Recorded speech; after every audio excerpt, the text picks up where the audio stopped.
तो चलिए दोस्तों, आज मैं आपको बताएंगे प्रकाश के अपवर्तन का नियम। ये आपको मैट्रिक परीक्षा में एकदम 100% का लिख के एकदम आएगा। विश्वास मानिए और वीडियो लास्ट तक देखिएगा। देखिए आगे तो इसको स्किप नहीं कीजिए, कम से कम 5 मिनट की वीडियो देखिए और 100% 2 नंबर देखे जाएगा। एकदम एकदम कहते हैं कभी भी एग्जाम दीजिए ना, आपको एकदम 100% आएगा। तो चलिए, ज्यादा हम लेक्चर नहीं देखे डायरेक्टली पॉइंट पर आते हैं। देखिए, आपको क्वेश्चन रहेगा प्रकाश के अपवर्तन के नियम लिखे। कैसे लिख सकते हैं प्रकाश के अपवर्तन के नियम? देखिए प्रकाश के अपवर्तन के 2 नियम होते हैं। कितना नियम होता है आपको पहले याद कर लेना है। प्रकाश के अपवर्तन के नियम लिखे, तो प्रकाश के अपवर्तन के कितने नियम होते हैं? 2 होते हैं। 100% समझ आ गया होगा। कितने नियम होते हैं? 2 नियम होता है। पहला देखिए, पहला है आपतित किरण अपरावर्तित किरण। आपको ये देखिए, आपतित किरण अपरावर्तित किरण समझ नहीं आता होगा, 100% कहते हैं। तो यह समझ लीजिए, जब हम समझा देते हैं ना। देखिए, अब आपको ऐसे एगो खींचना है। कोई आपको परावर्तक सतह होता है, ये परावर्तक सतह होता है, इसको रंग देना है। क्या करता है? ये दर्पण है, इसको परावर्तक सतह, पूरा क्या कहेंगे? परावर्तक सतह, परावर्तक सतह कहते हैं, है कि ना? तो देखिए, अब आपको 100% समझ आएगा। आपतित किरण यानी इसमें अगर जो कोई किरण यहाँ पर जाके मिलेगा, इसे क्या कहेंगे? आपतन बिंदु कहेंगे। इसको कहेंगे आपतन बिंदु। यहाँ पर लिख देते, देखिए इसको कहेंगे आपतन बिंदु। यदि आपको समझ आए, चाहे यहाँ पर मिलेगा चाहे कहूं मिलेगा, तो उसको आपतन बिंदु कहते हैं। देखिए, आपतित किरण, आपतित मतलब आने वाला किरण। देखिए, कोई किरण हम यहाँ से डाल रहे हैं, यहाँ डाल दिया है कि ना, तो इसको क्या कहेंगे? इसको कहेंगे आपतित किरण, यानी आ रहा है किरण। आपतित किरण, परावर्तित किरण यानी जाने वाला किरण। इतना आपको समझ आ गया होगा। आपतित किरण और परावर्तित किरण आपतन बिंदु पर, तो इसको क्या कहते हैं? इसको कहेंगे आपतन बिंदु। इसको क्या कहेंगे? आपतन बिंदु, आपतन बिंदु। इसको आपतित किरण, इसको क्या कहेंगे? आपतित किरण, आपतित किरण। ये हो जाएगा परावर्तित किरण, परावर्तित किरण, किरण, आपतित किरण, परावर्तित किरण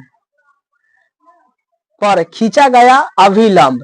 अभिलंब खींचा गया अभिलंब। अभिलंब इसको कहा जाता है, इसको ऐसे कीजिएगा, इसको अभिलंब कहते हैं। तो इसको देखिए, टेढ़ा हो गया, आपको ठीक से करते हैं। अभिलंब के मतलब होता है सीधा से अभिलंब आपको डाल देना है। अभिलंब हो गया, इसको ऊपर से डाला गया अभिलंब। ये तीनों एक ही समतल में होता है। तो तीनों हो गया कि ना, 1, 2 और 3, ये तीनों एक ही समतल में होता है। 100% समझ आ गया होगा। देखिए, आपतित किरण को हम साइन मतलब आई को सूचित करते हैं, आई इसको आर से, ये भी आने वाले को आई से, जाने वाले को हम आर से सूचित करते हैं। तो आपको पहला नियम समझ आ गया होगा। आपतित किरण, परावर्तित किरण, आने वाला किरण, जाने वाला किरण आपतन बिंदु पर खींचा गया है, आपतन बिंदु पर खींचा गया है। अभिलंब क्या है? अभिलंब, इसको अभिलंब कहते हैं। फिर बाद में गड़बड़ा जाएगा, अभिलंब।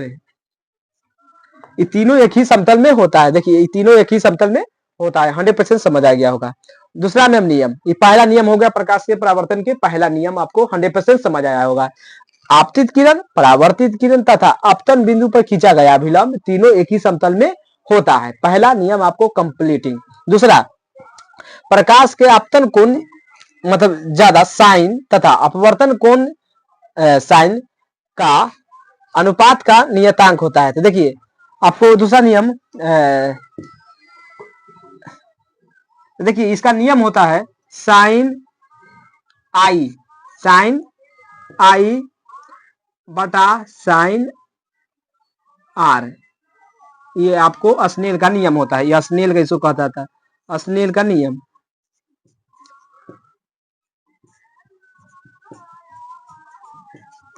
आपको समझ आ गया। देखिए, प्रकाश के आपतन कोण होता है ना, मतलब ये आपतन कोण साइन, अपरावर्तन कोण साइन, तो साइन आई बटा साइन आर। कि साइन हम इसको आई कहे, इसको आर, इसको कहा है अनुपात, अनुपात कर दिए है कि ना।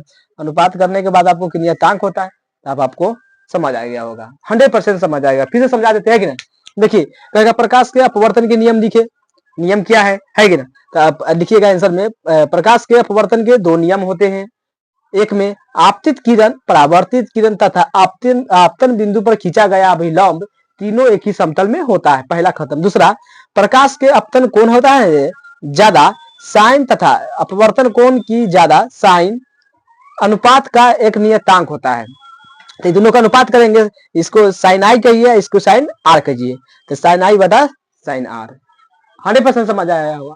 चलिए वीडियो को जितना हो सके शेयर कर सकते। वीडियो देखने के लिए थैंक्स।